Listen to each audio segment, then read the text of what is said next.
everyone, my name is Shelby Lindsey. I'm a medical student from the University of Tennessee Health Science Center, and I'll be presenting research from Bonheur Children's Hospital on sick day rule updates that we did in order to try to reduce the number of DKAs we were seeing in children on hybrid closed-loop insulin pumps. So before I get started, I want to provide some background information about our population demographics. Bonheur Children's Hospital is located in Memphis, Tennessee. We have a catchment area of the 6 states shown here in red. The population of Shelby County, which is where Bonheur is located, is 28% above the poverty level, which is above both Tennessee and national averages. And when we look specifically at our pediatric endocrine population, 58% of our patients belong to a public payer class, and around 50% of our patients belong to a minority population. So for this research, we noticed that we had increased number of patients on hybrid closed-loop insulin pumps coming to the hospital in DKA. And so we first created this fishbone diagram to determine what is the root cause for this. And we identified a couple of different things. For policies and procedures, we acknowledge that sick day rules can be difficult to follow and complicated. Also, insurances have a lengthy prior approval process, and it can be difficult to get pump and CGM supplies.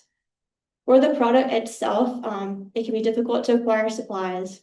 There's also sometimes connectivity issues between the pump and the CGM.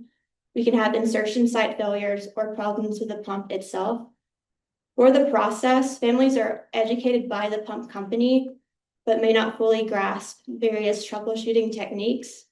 We also always schedule 2-week post-pump start follow-ups, and these aren't always happening in a timely manner. And for people, it can be difficult to follow sick day rules, can be difficult to follow every step of the medical regimen, difficult troubleshooting, and then also having problems wearing the device consistently. And we noticed that around 25% of our DKA admissions were due to insertion site problems. And so that's the area we chose to target for the first PDSA cycle. And to do this, we updated our sick day rules. The biggest change to our sick day rules is the line that says, and change pump site immediately under the moderate to large ketone part of the flow track. And we hope that by adding this line, it would encourage insertion site troubleshooting with our patients and timely site changes.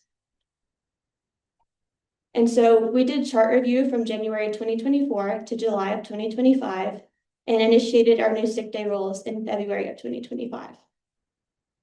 So this shows our first PDSA cycle. So we first noted increased number of DKAs due to insertion site failures.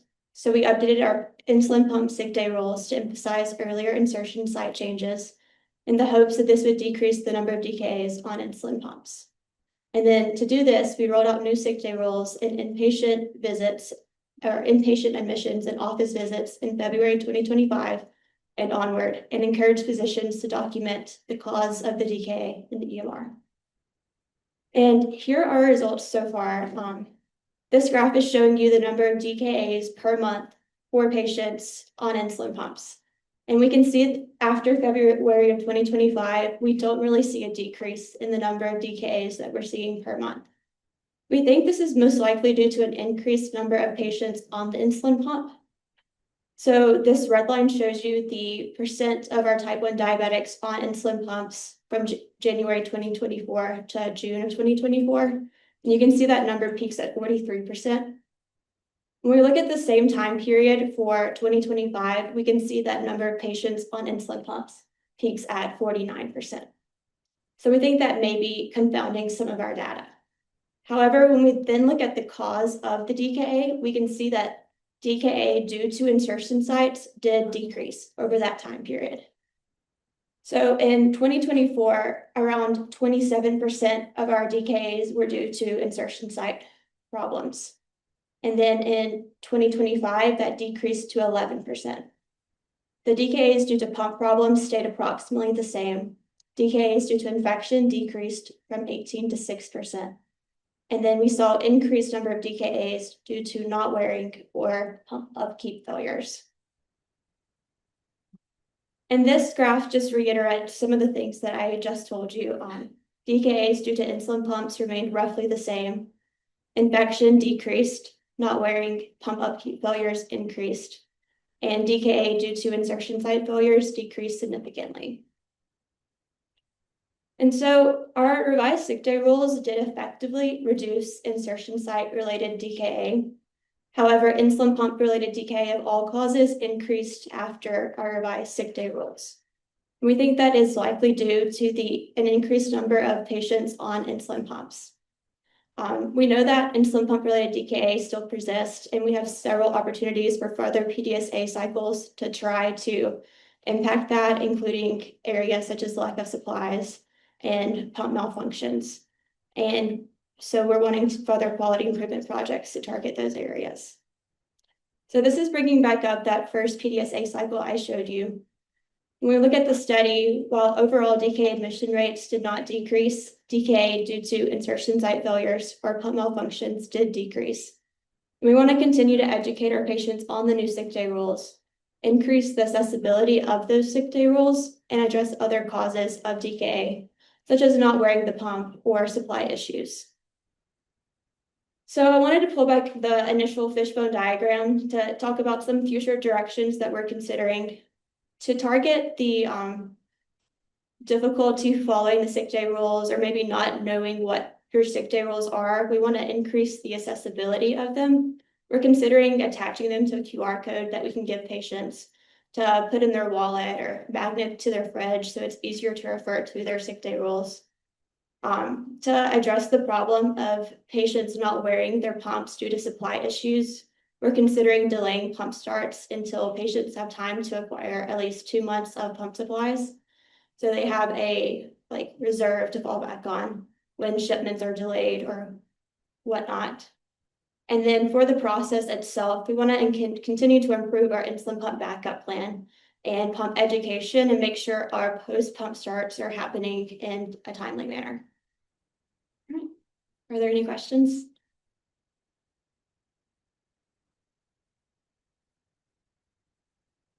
Thank you. Any questions?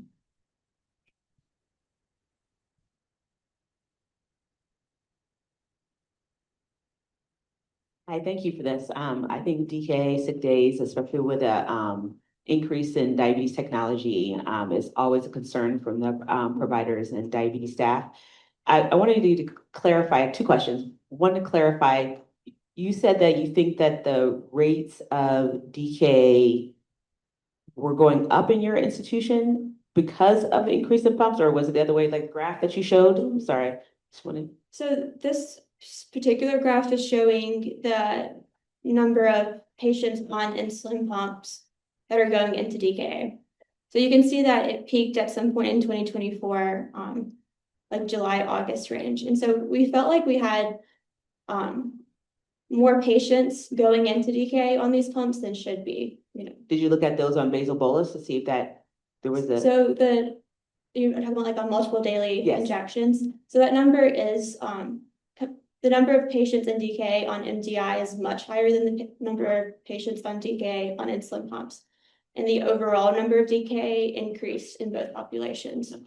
That's good clarification. I appreciate that. I also maybe want to push back a little bit on delaying starting insulin pumps to get 2 months of supplies. Hypothetically, that seems like the reverse of what we're trying to do. We're trying to increase, insulin pumps and automated delivery systems to our patient. I think maybe a more feasible alternative is to order a 90-day supply at the pump start. So I would push back a little bit on any types of delays in automated insulin delivery systems for patients with diabetes. Yeah, I agree. I think that's a very fair comment. I think for some of our insurances, they only allow 30-day pump supplies. And so that also becomes a barrier.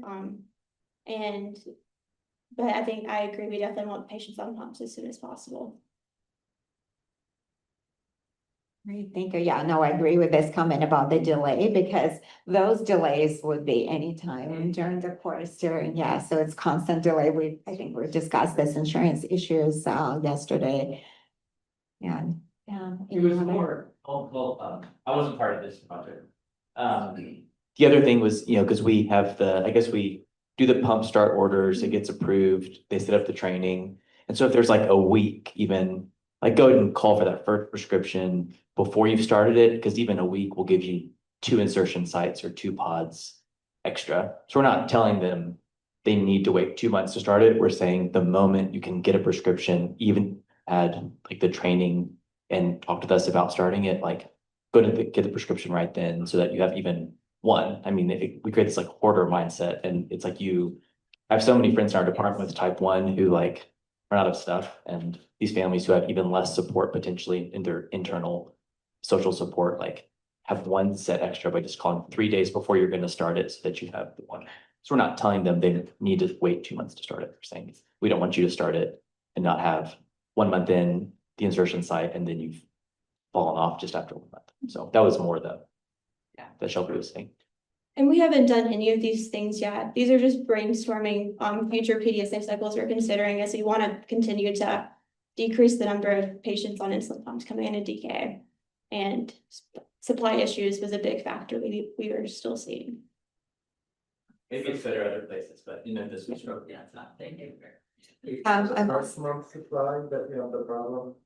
Well, every month, but if they get, if that week lag means they waited to call for the first shipment until they've had the training and we're ready to start it, that may be 1 week that they could have had 2 extras. Yeah, we also always encourage, but those are adults, for our patients to call the company because they will always mail a few sets or just as a courtesy. And while I'm walking, the quick question, did you look by the age distribution, younger kids versus like teens? I did collect that data as I was going through chart review, but we haven't analyzed that specifically yet. Hi, Casey Rest, Children's Healthcare of Atlanta. Just kind of to keep on this trend, I guess. I think what we have kind of been trying to push is more so like, and with this same idea, not necessarily like a delay, more so educating patients on trying to make sure that they are right on time and like trying to get their prescriptions as soon as possible so that they have a little bit of a buffer. Because I think a lot of our patients are waiting until they run out before actually filling.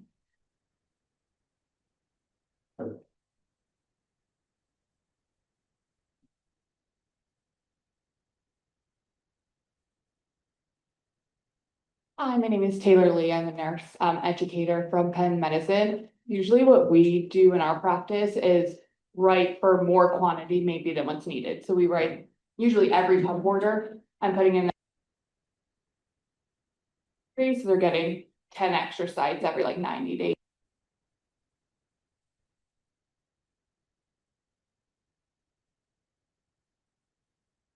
Keep 48-hour changes with that too, and then open that buffer. Thank you all for the great comments. So we have more questions. Hey, I'm Sam Haley from Cincinnati Children's. I was just going to comment on your accessibility of your sick day rules. That was my main question. Then you addressed that it was brought up in office visits as well as inpatient admissions. I'm assuming by your diabetes educators. But just would encourage obviously continuation of like diabetes technology review by all providers. And then we have created like a QR code accessible sheet so that people have it, they can save it on their phone.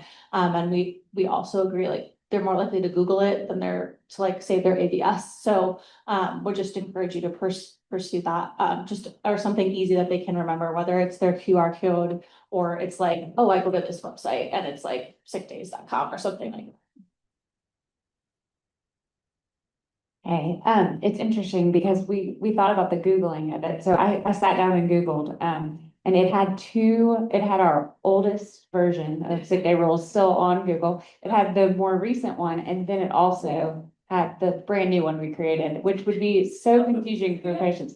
So we went through the process of removing the older two. So now that Googling is definitely an option. We also handed out, we do a school care plan at their visits included. We also do an insulin pump backup plan. So anytime they have a change, they get the new insulin pump backup plan, which lives in their chart. And then we include sick day rules, and the nurses explain sick day rules to families, and then CDs inpatient. So This would be our last question. Thank you. I guess this question is more towards the group, and sorry, this is Alicia from Grady Hospital, CDCES.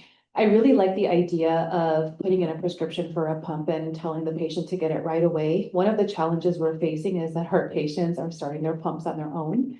And I was wondering, because I like this idea of having the backup supplies, I was wondering what you guys have in place to prevent that, so that we can start the pumps appropriately. We had that exact problem when Omnipod 5 came out, some pretty scary situations from people starting and setting it themselves. So what we started doing for all people starting pumps, especially because AID systems are really different than just a regular insulin pump and CGM, is once the patient is scheduled for pump training, we actually do a pre-pump visit. It means that we spend a little bit more time, but we actually go through all the different nuances of a hybrid closed loop, like treating lows with fewer carbs. And we also go through pump malfunction because that's the reason that people stop or going to DKA a week later. So we do a lot of education before. It's about a 25-minute visit with a nurse, but we do it virtually. And that has helped us prevent all of that. It means like it's prescription is made, the patient gets the pump, they're scheduled to meet with their pump trainer, but we do it like really within 3 days of that meeting with the pump trainer. So we do that too, but we're having a lot of people who are still something. So we do the prescription and then either same day or schedule for training.